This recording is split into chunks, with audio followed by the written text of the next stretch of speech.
Minnesota Twins will be putting tickets on sale for our 2019 season opener presented by Pioneer. That'll happen to the general public on Thursday, November 8th. There'll be some season ticket holder opportunities before then. We'll have more information on that going out directly to season ticket holders, but November 8th is the day to remember for on sale for general public. Student tickets will be handled by NDSU student government at a later date. So without further ado, we'll turn it over to Coach Klieman to get started on this week. Well, good afternoon. Really excited that we played well on Saturday. It was a really good game for us against a really good opponent. I was really pleased with how we came out and jumped on them early, had a fast start offensively, and got a good score, and then stopped them on defense, got a big punt return. We were able to get a nice lead and heading into halftime, and then I'm really pleased with the way we started the second half, getting the 3 and out, getting the big punt return, and getting the next score to go up 28-0, and against a really good team. And obviously, it's not perfect. We have a number of areas that we want to continue to shore up, continue to improve upon. But we had a convincing 28-14 win, and it's just another in 8 one-week seasons, and that one's done. And now we have to move on to the next week without worrying about what you did the previous week, because we're going to a tough place to play at South Dakota. I think there'll be a big crowd there. Noise will be a factor, and we have to have a great week of preparation to play our best on Saturday.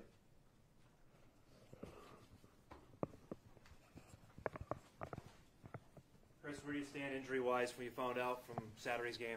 I think we came through pretty well, actually, on Saturday. A number of guys were beat up that probably won't practice today, but I think we'll have everybody that played on Saturday practicing by Tuesday, if not Wednesday. And I was concerned about Lance and Ty, and those guys came through pretty good, and Robbie came through pretty well. Felt better than he did the week before, so he'll probably miss a day and a half. We'll probably cut his reps a little bit, but I feel pretty good that we got through Saturday pretty healthy. How are you guys approaching all of this? You're in that grind of the season now. It's several weeks. Are you guys starting to kind of rein it in a little bit at practice at all? Could it prevent some of those unnecessary injuries? Well, anything's going to potentially happen, Beth. You just never know in the game of football, and some of the things that we've had happen have been pretty freak things in half, three-quarter speed drills. But in the same respect, we've stayed away from the season ending on a number of guys. But just looking back at our schedule over the last 7 or 8 years that I've been here, it's getting into game 8 that you do cut things back a little bit anyway. So beginning this week, we'll cut maybe 15, 20 minutes out of the 2 major days on Tuesday and Wednesday, maybe a little bit more meeting time, a little bit more walkthrough time, especially for those guys that have been 4 and 5 year guys here that have played a lot of football. Michael Hudson was a practice injury last week, and what's his status?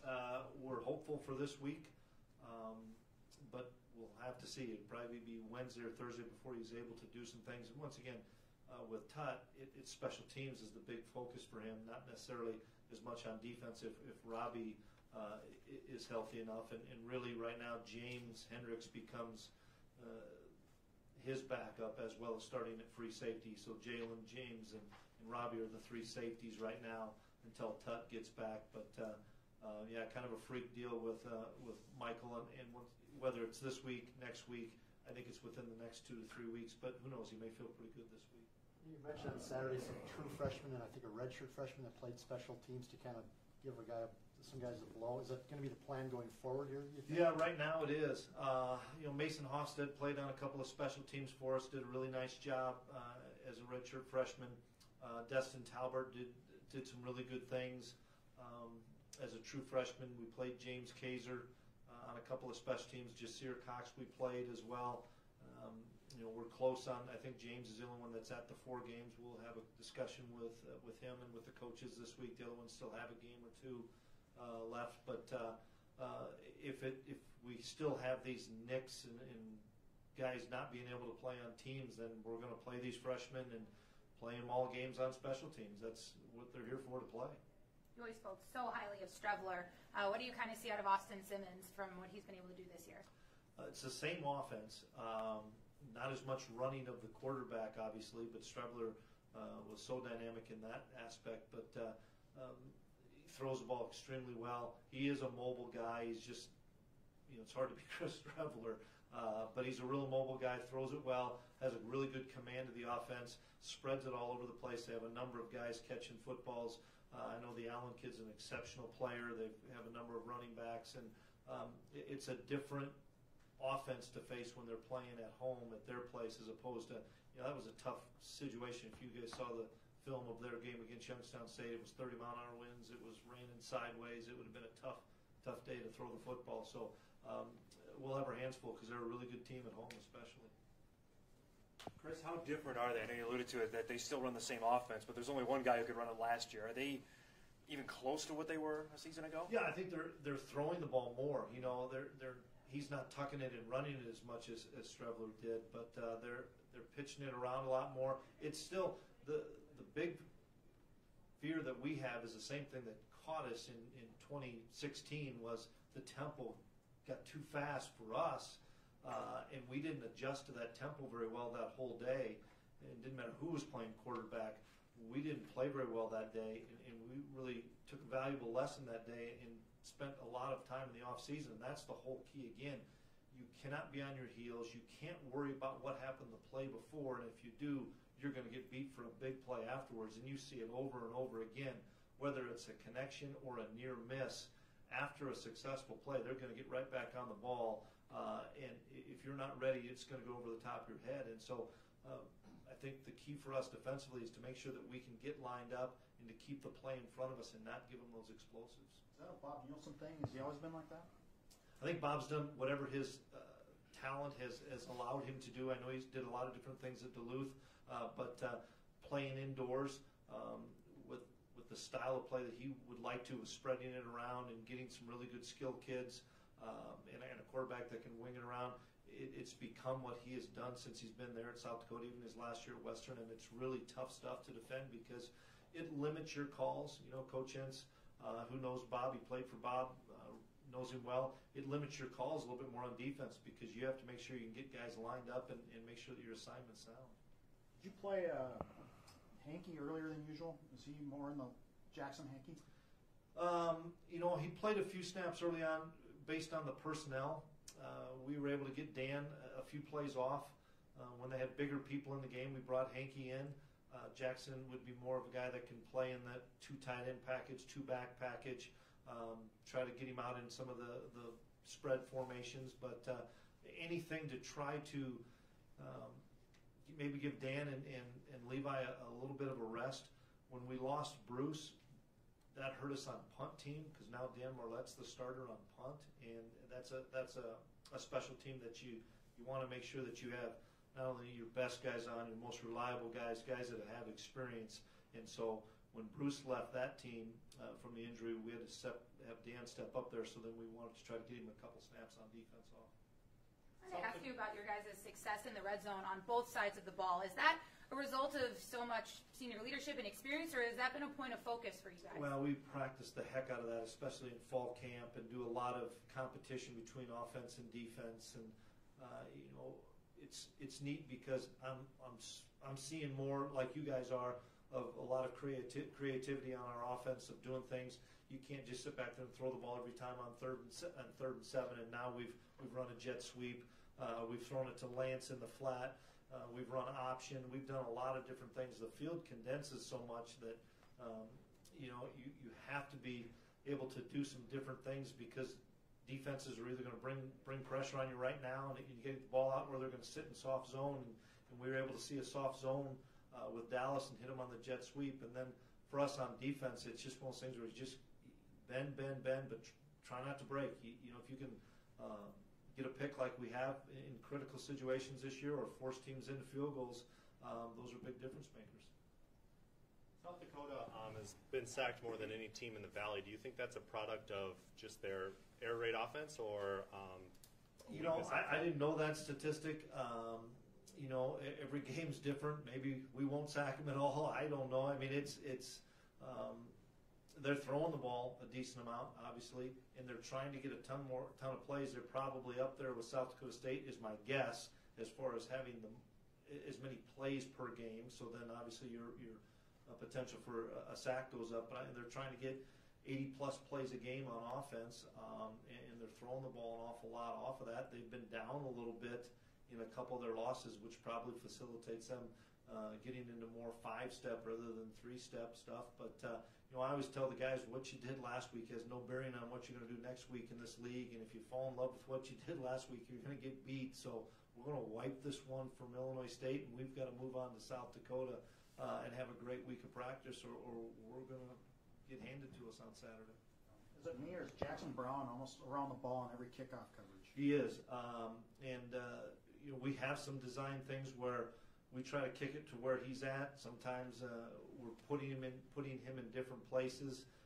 We tried something different this week. We typically put it on a hash and kick it down that hash. This week we put it on a hash and kicked it away from that hash just to try to maybe mess with some timing of a kick return team. And Jackson Brown has been playing really well on all special teams, but kickoff in particular. And the other guy that I thought did a great job this week on kickoff was Adam Cofield.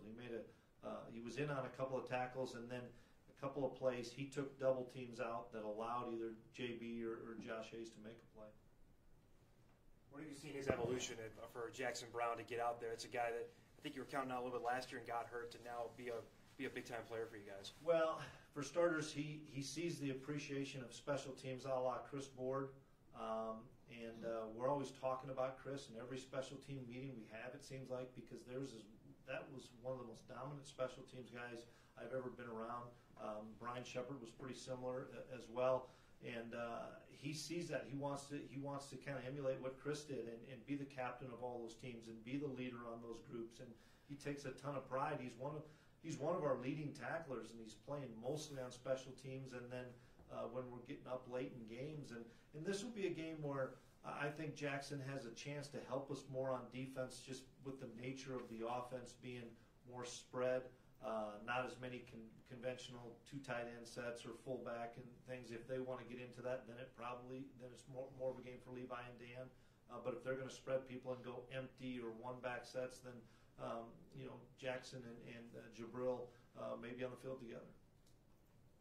You like the maturation of James Hendricks at safety, and how big is it for him just to kind of focus maybe on one area instead of having to play linebacker or Well, he's still focusing on every area, and then that's James, and that's that's why we call him Jimmy Football. He's one of the smartest kids that we have, and he played will linebacker last year against these guys. Last week he practiced at free safety. He practiced at strong safety. He practiced at the nickel spot. He could have been a backup linebacker had we needed. And oh, by the way, if something happened, he may have to go take a snap too.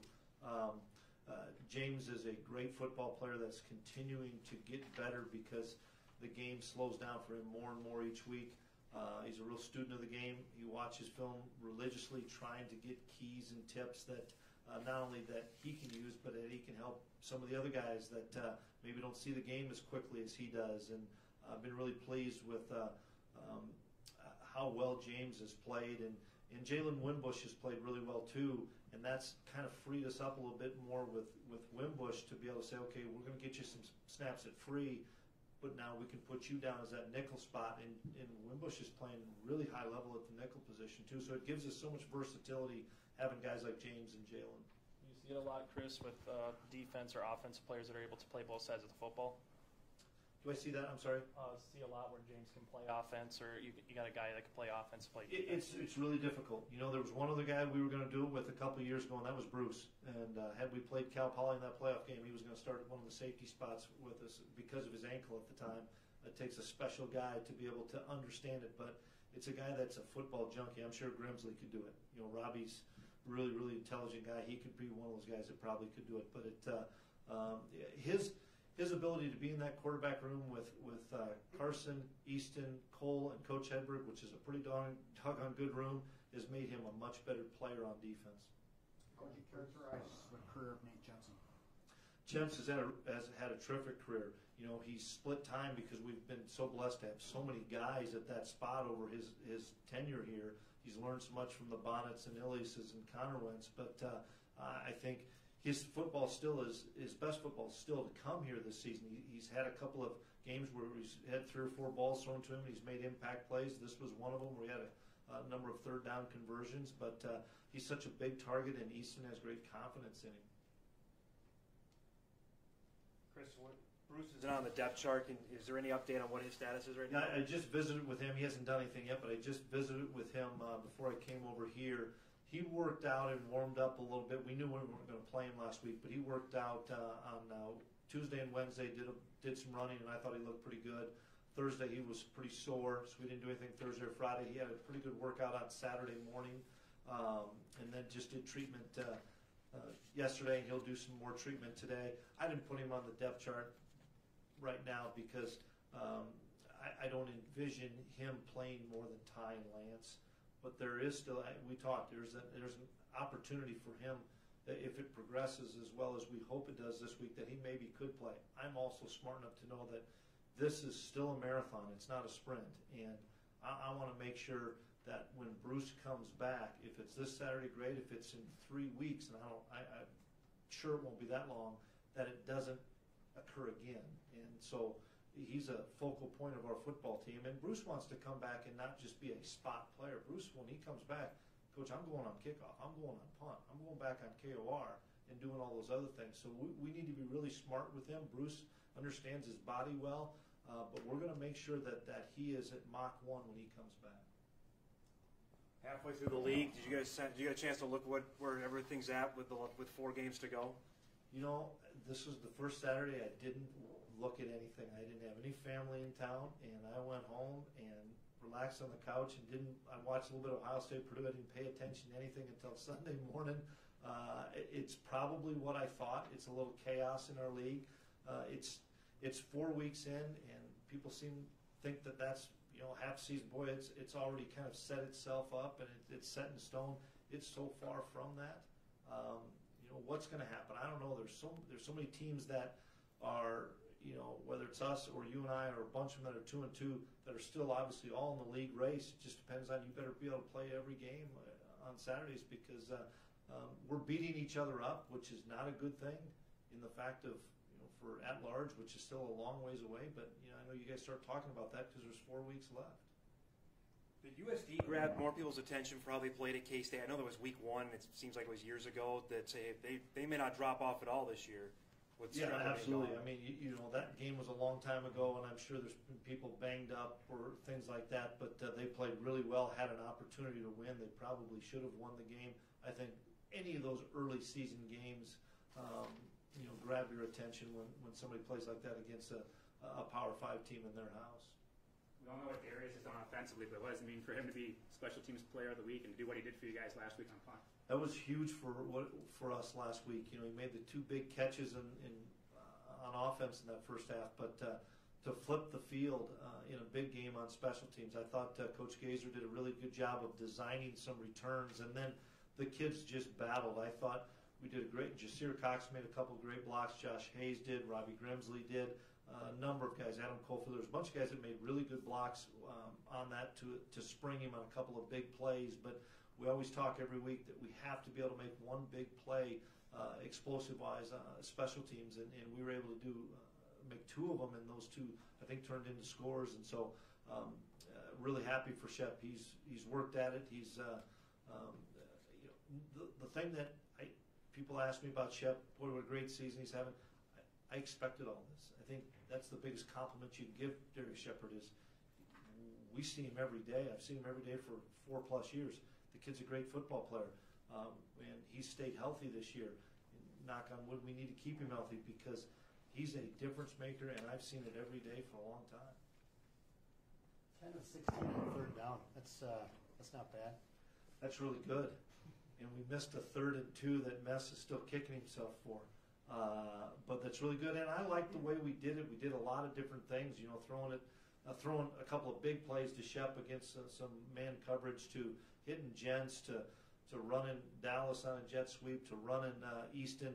I think you have to be able to do a lot of things on third down and not just be, we're going to line up and go 5-step and let people tee off on you from a pass rush standpoint. And our ability to do that is going to be critical because we need to be able to stay on the field. And this is a game where our offense, scoring or not, needs to hang on to the football and win that time of possession because if you give it up, it's going to be a while maybe before you get it back with the tempo offense, and so we have to try to keep their offense on the sideline.